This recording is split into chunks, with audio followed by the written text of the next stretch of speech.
Go live. Go live. Here we go.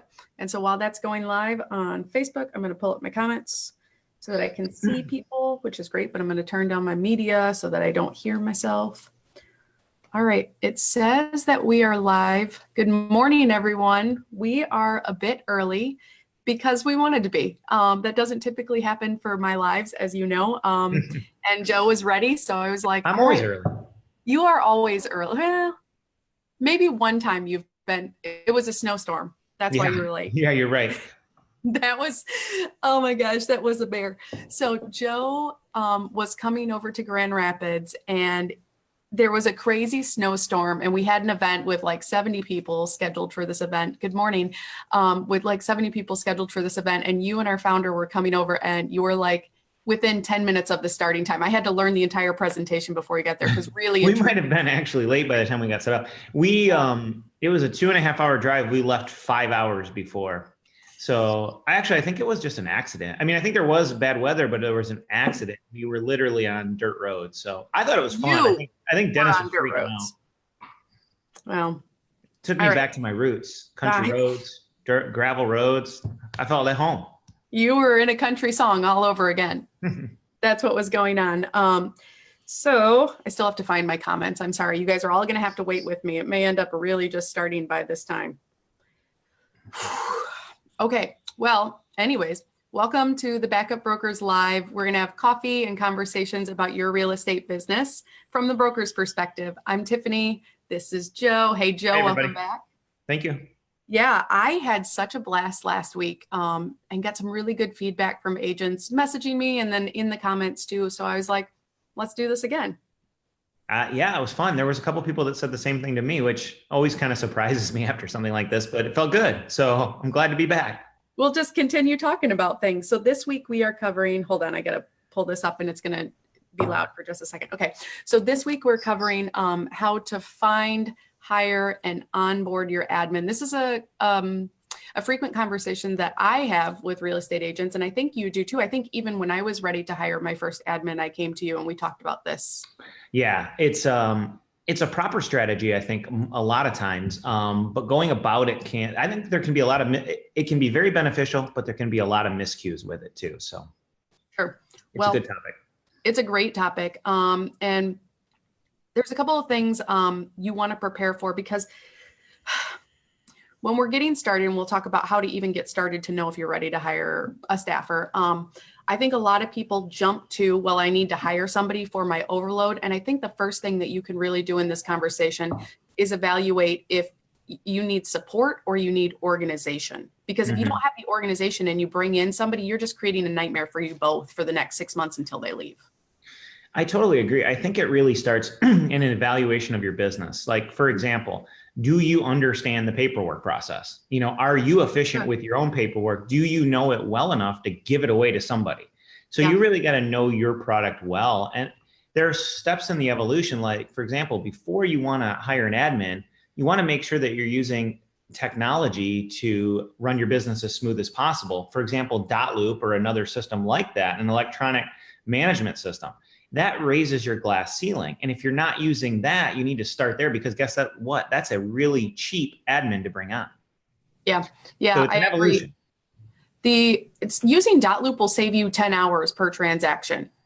It's going to not driving back and forth. So I say that because I just took over a transaction for an agent that left our brokerage and she left a listing and it was unsold. And so I really took on from that part all the way through the transaction with an 88-year-old woman who would not sign anything electronically. She physically didn't know how to log onto the computer and she lived an hour away. And in the middle of winter in Michigan. Yes, you guys, it was wild. It was a wild thing. So it was exhausting and I could have definitely used some help, but that was my own stubborn decision. And I know you told me I should have some help. And again, that was my own stubborn decision. And here we are. Okay. So when you're getting started, how do you know if you're ready to hire a staffer? That's a good question. That's the critical question, isn't it? It's like, when do you know? So I think when you have a couple of things, a really good understanding of your business. Yes. You're using all of the easy to use and inexpensive technology first. Dotloop, showing assist, showing time, some of those services to make sure your business gets as automated as possible. Yep. And at that point, if you're running out of you might be at the point to hire some administrative help. But the other part of your business you need to evaluate is, are you running out of you because you're focusing on the wrong things? For example, is your real estate mix 90% buyers? Okay, if it's 90% buyers, maybe you need to look at a shift in how you're marketing and shift your client mix to make yourself more efficient before you hire administrative help. Yeah, I agree. I think a common problem that I've seen out of real estate agents is focusing on the wrong things as well. Not that they need to be supported in these things, but they focus on busy work rather than business work in their time. And so making sure you measure where your time is being spent as well is a good place. One of the things that I really like that our founder says is to measure out what you're doing all week long. Keep track of what you're doing for a full week. And then at the end of the week, you're going to probably have some different buckets that you can put that time into, right? Administrative time, income producing time, time with clients, people time, and then time that you're spending on training for yourself, for honing your craft and growing. And then go through and circle the things that are income producing, make little stars next to the ones that you enjoy doing, but maybe they're administrative things, and then highlight the things that you can give away. Yeah. That way you develop a really nice job description of what you would want to give away or what would be ideal for you to give away. And you can also evaluate if your stuff is really not producing and you shouldn't be doing it. Right. I totally agree. And, if you're doing all the administrative work, basically you're working for about $15 an hour. Yeah. Working with buyers pays a lot more than that. Working with listings pays 10, 20, 30 times more than that. So you need to evaluate your business. And then as you start to make that list and decide that you're going to give stuff away, the reality is you can use that time you give away to increase your business, or you can use it to spend time with your family or do something you love. You don't have to actually increase your business. You might just increase your wealth, which I define wealth as money plus time. And if you get the time factor back, that's fine too. Yeah, I completely agree. All right. So we've identified some processes for how to know if you're ready to hire somebody. Where do you find them? That's a good question. So there's a lot of different options that work for depending on your business. A lot of people tell me they have to have somebody in the office. They need to have somebody in the office. I know a lot of agents that have employed virtual professionals and has worked really, really well for them. We've used them in our company. We have one that we share. You have another one.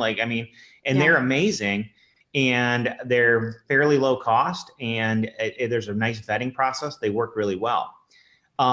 If your brokerage has this service, I would start here. And if they have a contract to closing service, I would start there because one, you can test it out to see if you like the administrative. Two, you don't have to, as an agent, bring on the overhead. You can let the brokerage have the overhead, do the training, do the evaluation, and you can just pay for the service as you have it. So if your brokerage has a contract closing service, start there.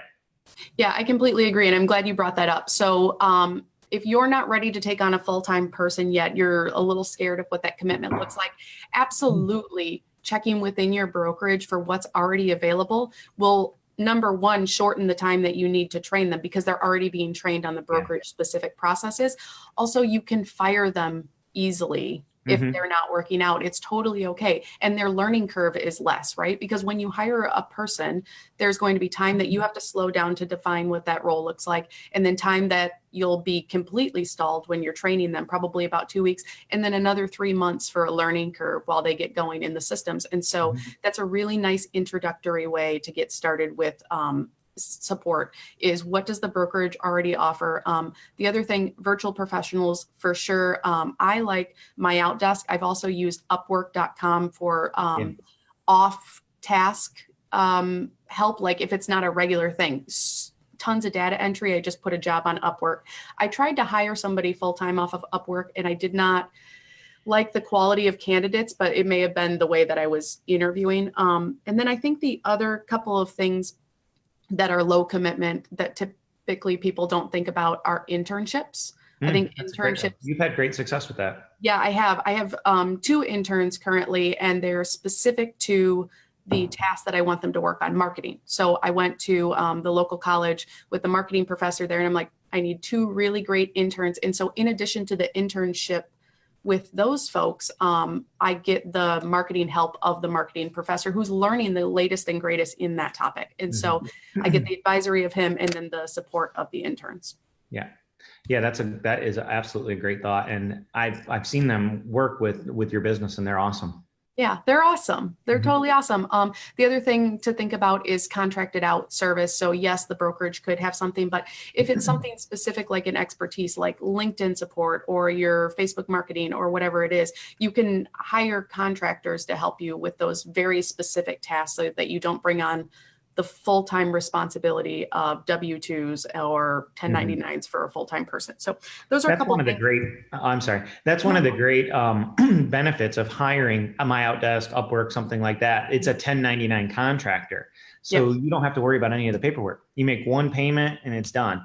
Right. Another way, and it depends on your brokerage, is if you hire a licensed agent, there's different ways that you can compensate licensed agents. You have a little more flexibility with a licensed agent than you do with an unlicensed agent. For example, a licensed agent, you can pay as a percentage of the commission that comes in. You cannot do that with an unlicensed agent. Right. And with that in mind, you could put the onus of paying that licensed agent on the brokerage, and then the brokerage would 1099 that person instead of you individually. Yeah.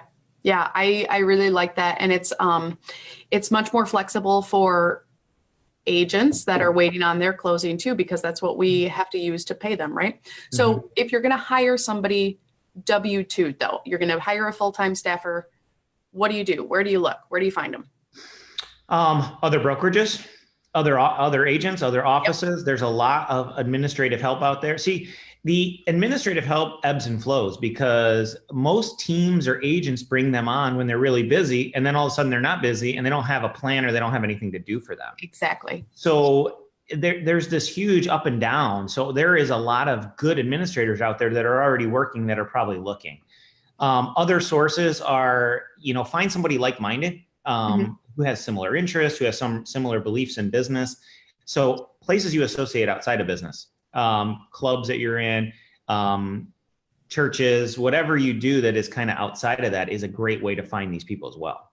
Yep, I agree. I like hiring from people that I see do really well, really, really great work in a similar capacity that I want them for. And then I build rapport with them and I hopefully make them a great offer that they can come over and have consistent work. But it's because I've defined what they want to do ahead of time and I have a plan for that as well. So I'm not setting them up for that ebb and flow of what's coming that I don't have a plan for. So there's that. I absolutely love that. That's what I've done a couple of times. I would caution people against hiring friends and family. That makes it very difficult if it doesn't work out. So that's my one thing. The other thing, if you make your ideal person, like here's the thing that I would caution you against as well. Don't hire yourself. Like don't hire another you. Because you have a great skill set, but it's very good to have a complementary skill set. So build out what that skill set is that you're looking for and what they're going to do and how often they're going to work. You can start looking for them in all the people that you meet. But if you hire another you, all of your strengths are going to be their strengths, and that's fantastic. But all of your weaknesses are going to be their weaknesses. Yeah. Not fantastic. You have to have complementary skill sets. And this is a little bit off topic, but the best teams that I see have the same thing, complementary skill sets. Yeah. There's a lot of husband and wife teams that do really well when they have complementary skill sets, and there's a lot of teams that don't do very well when they all think the same. Yeah. Yeah, I agree. I completely agree. We have a question here. I think it's a really good one. Frank asked, do you know of a training program they can use? I want to train my daughter. So Frank, are you talking about training them for real estate or training them for administrative work? Put it in the comments and then we'll answer that question in just a little bit. Okay, we've identified where to find them. How do you hire them? How do you make the offer? How do you slow yourself down to train them? Those kinds of things. How do you hire them? So hiring's hard. It just is. Hiring right is hard. I think you want to get a good idea of their track record. You want to understand what they've done in and outside of the real estate business, and make sure that you really want to get an idea that their value sets and their goals align with where you're going. And then, of course, you want to do the normal things that you would check out for anybody that you're going to employ. I think you hire really slowly. You know, you take your time with the hiring process. You put some, you have multiple interviews and meetings, and you put a little bit of time in between those meetings so that you can think and they can think. Because the truth is, it's just as much for them, those interviews, as it is for you. If they find out you're not the right fit or they don't want to do it, you want them to identify that as well. So be very slow about it. And then if you hire wrong, you need to fire quickly.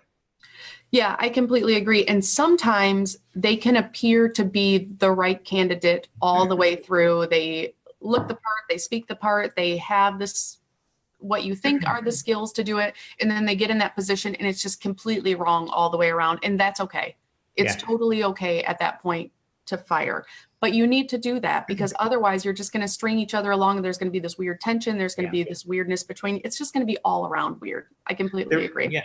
The reality is that there are some people out there that are just amazing interviewers. Yeah. They're just really good at interviewing, and then it doesn't pan out and you have to act quickly. You know, I've found in business that almost every time that I've had to part ways with somebody, that they were ready to as well. You know, they were also ready. And it's always been, every time we've left on good terms, almost every time. And so it's a natural progression of business sometimes. Sometimes relationships expire and you just have to be comfortable moving on.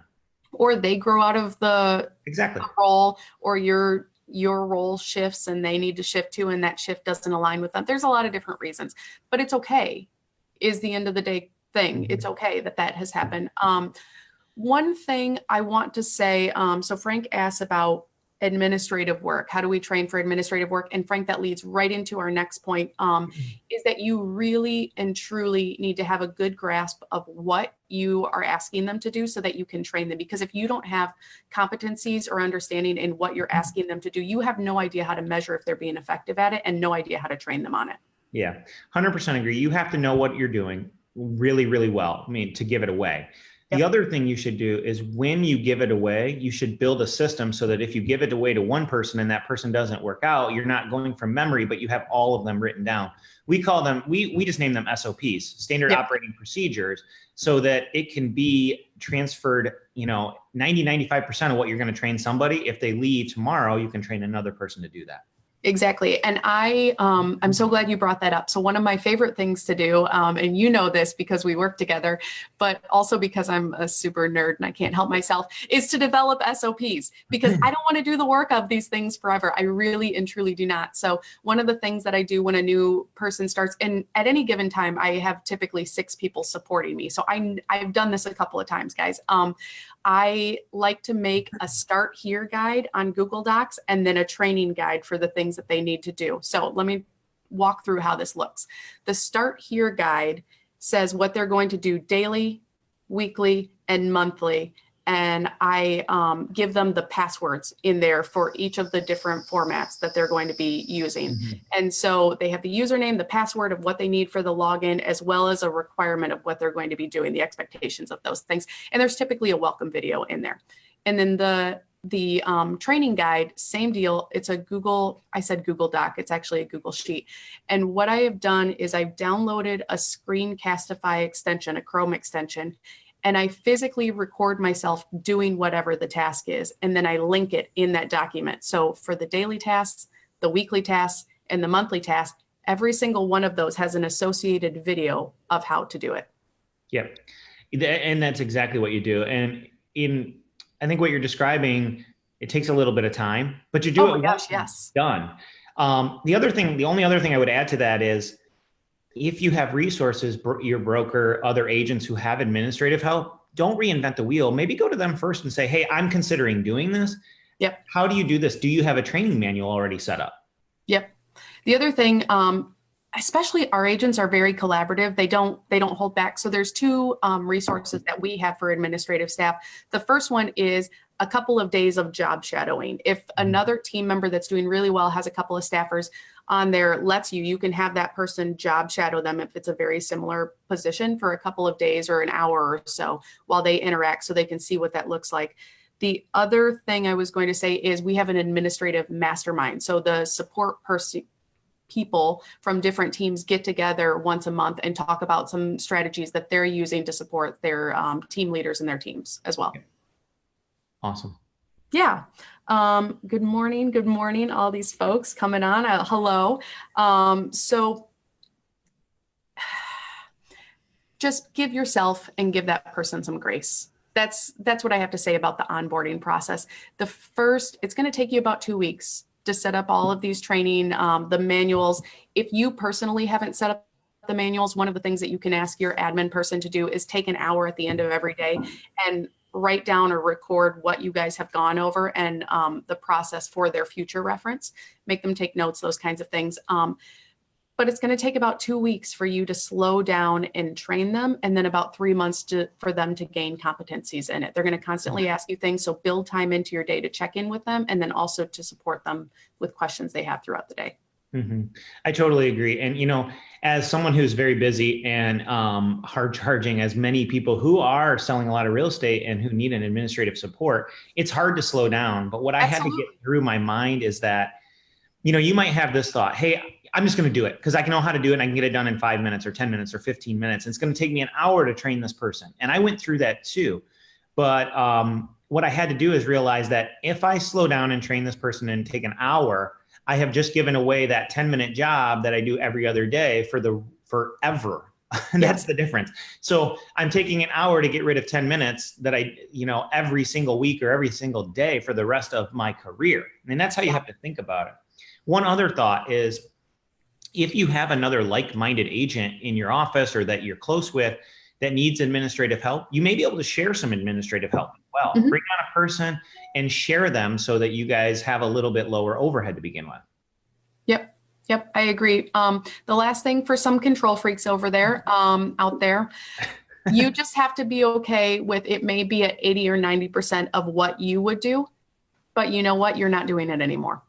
And that's the best part about this. And so it is okay to let go of something that you could do 10% better than them and maybe 10% faster, but they're going to get it. They're going to get it. They're going to learn your style, and you've given it away. You saved yourself all of that time.